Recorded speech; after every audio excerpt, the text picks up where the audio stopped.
لوگ شاید یہ سمجھ رہے ہیں کہ 3 ہفتے جو پوری دنیا میں، یہ صرف پاکستان میں نہیں ہے، پوری دنیا میں ہر ملک نے، اسپین نے، اٹلی نے، یو کے نے 3 ہفتے کے لیے لوگوں کو گھروں میں رہنے کا کہا ہے۔ اس کا مقصد یہ نہیں ہے کہ وہ لوگوں کو گھروں میں رکھ کے کوئی تحقیق کر رہے ہیں یا کچھ کر رہے ہیں۔ 3 ہفتے گھر میں رہنے کا فارمولا کیا ہے؟ اس وقت تک جو تحقیق سامنے آئی ہے اس کے مطابق ایک شخص تقریباً 150 لوگوں میں یہ کرونا وائرس ٹرانسمٹ کر رہا ہے۔ اس کی وجہ کیا ہے؟ یہ وائرس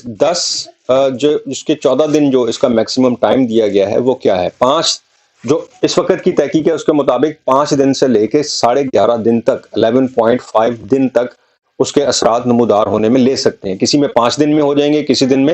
میں 11ویں دن یا 11.5 12ویں دن جا کے اس میں یہ نمودار ہوں گے علامات۔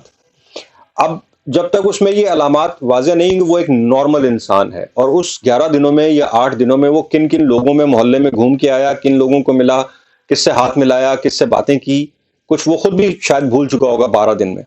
اور تب تک وہ تقریباً 150 لوگوں میں، ایک محتاط اندازے کے مطابق وہ 150 لوگوں میں ٹرانسمٹ کر چکا ہوگا۔ اب فارمولا کیا ہے 3 ہفتے کا؟ 3 ہفتے کا فارمولا یہ ہے کہ اگر آپ 3 ہفتے گھر میں رہتے ہیں تو پہلے 14 دن یعنی 2 ہفتے جو ہیں، اس کے بعد ایٹ لیسٹ میکسیمم لوگ جن کو یہ ہو چکا ہے،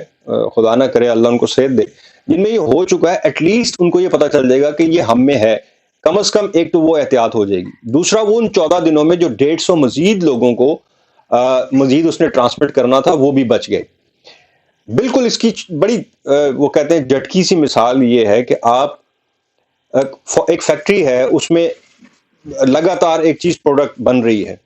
اب وہ پروڈکٹ جو ہے وہ آپ آگے اس کو بے شک روک لیں، اگر وہ پیچھے سے بنتی آ رہی ہے تو آپ اس کو کتنا روک لیں گے، لیکن اگر آپ پیچھے سے فیکٹری بند کر دیں گے تو جتنا مال پڑا ہوا ہے آپ کے پاس وہ جب آپ بیچ لیں گے تو اس کے بعد آپ کے پاس پیچھے سے مال نہیں آ رہا تو وہ ایک سٹاک ختم ہو گیا اور شارٹیج ہو جاتی ہے۔ اکثر ہمارے ملکوں میں کئی چیزوں کی شارٹیج ہو جاتی ہے، اس کی وجہ یہ ہوتی ہے کہ پیچھے سے کھپت نہیں آ رہی۔ یہ 3 ہفتے جو ہیں یہ بہت امپورٹنٹ ہے، اس کو سیریسلی لیں اور گھروں میں رہیں۔ 3 ہفتے بعد آپ کو کھلی آزادی ہو، کیونکہ آپ کو پتا ہوگا کہ 3 ہفتے بعد میرے محلے میں، میرے علاقے میں، میرے آفس میں، میرے دفتر میں کن کن لوگوں میں یہ اثرات واضح ہو چکے ہیں، چونکہ 3 ہفتے میں گورنمنٹس کو یہ کلیئر ہو چکا ہوگا کہ کن لوگوں میں یہ ٹرانسمٹ ہو چکا ہے اور کن کو علاج کی ضرورت ہے۔ اس کے بعد باقی لوگوں کو بہت ساری آپ کی ذہنی جو ڈپریشن ہے وہ بھی کم ہوگا کہ پتہ نہیں میرے محلے میں کس کو ہے، پتہ نہیں کس کو، یہ جو پتہ نہیں ہے یہ بہت کم ہو جائے گا۔ یو کے میں جو سائنٹسٹ ہیں وہ یہ کہہ رہے ہیں کہ 3 ہفتے بعد